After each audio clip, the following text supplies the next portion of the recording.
Happy Friday, everybody. I hope you had a great week. Today is December 6, 2024, and this is your Friday planning video.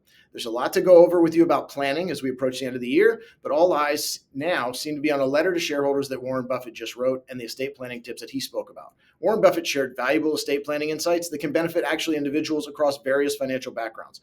Now, just to be clear, I'm not an estate planning attorney. This is general advice that we should discuss with your team, myself, the attorney, and the accountant. Now, it's easy to dismiss one of the richest men in the world giving estate planning advice, but I think you'll agree we can take something from most of the 7 points he made.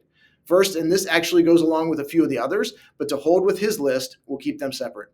First is the idea that your plans, especially with longevity, will not always go the way you think. He tells a story of his plan with his first wife, Susie, was assuming that she would outlive him and she would distribute the bulk of his fortune. This was not meant to be, so her passing was an unexpected turn that had to be dealt with. Lesson here, plan for all eventualities as if they can all happen. This is where meetings with your team, myself, your estate planning attorney, your accountant, can be invaluable. Next on his list, it takes time to instill philanthropic values. When Susie passed, one of the unexpected events was that her estate distributed $10 million to each child. While that number may not be one we deal with a lot, it was early in the teaching, in his words. They were not ready to handle that wealth. One of my favorite lines that he uses is that we want to leave our children enough so that they can do anything, but not enough that they can do nothing. Lessons here, and we talk about this a lot, teach this early. One of my favorite ways to do this is by using donor advised funds. We talk about that a lot here, and having the family participate in the granting of charitable gifts. This can be a holiday tradition or just something to talk about. Regardless, teach it early so they know. Next one, back to longevity. Warren Buffett is now 94 years old, and his plan is to have his kids distribute the bulk of his wealth through their foundations. But he does note they are now 71, 69, and 66 years old. Young by some standards, but to give away that much or even deal with it at this stage in life, unintended for sure. This one, of course, is one that may be hard for us to get our arms around, but overall, and we'll get to this in a moment, keep an eye on all of your trustees and the executors. Another one on the list, he had to name additional trustees that are significantly younger to be sure his wishes will be handled. This is just based on the ages. I have a lot of young clients who name their parents as beneficiaries before they get married. Just remember to update those. This one is harder for Buffett than for you or me, but it still plays into things.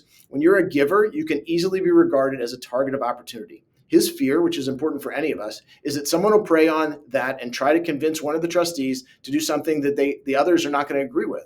His cure, a unanimous vote for all the distributions will be required. That helps keep everyone safer from the out there grant request that one of the trustees is convinced of. Like the story I mentioned of using donor advised fund with the kids and grandkids, have them convince the others in the family. As we know, if they can convince others, they have to believe in it.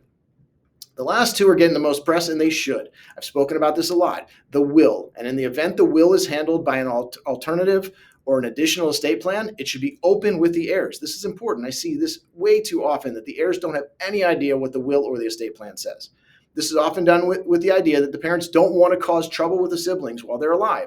But if they do it while everyone is well and they can discuss it, there's often a better chance of a peaceful resolution. The idea is to have everyone ask their why questions when you can actually answer them. And finally, he says, even when everyone is read in, it must be reviewed and updated. This, as I talk about a lot here, is for major life events such as births, deaths, marriages, divorces, and even where people live. You should have a regular review to make sure things stay in the right place. Again, as I started this, I'm not an estate planning attorney. This is general advice that we should discuss with your team, myself, the attorney, and the accountant. Please consider bringing this up soon. If you've not done it yet, let me know if I can help get the ball rolling. The idea of estate planning should be a part of your financial plan. We should all have such problems as Warren Buffett with his wealth and his longevity, but regardless, we can take a lot of great ideas from his advice, as is most often the case. For now, have a great week. Have a great weekend. We'll be back on Monday with a market update from this week's market action. Have a good weekend.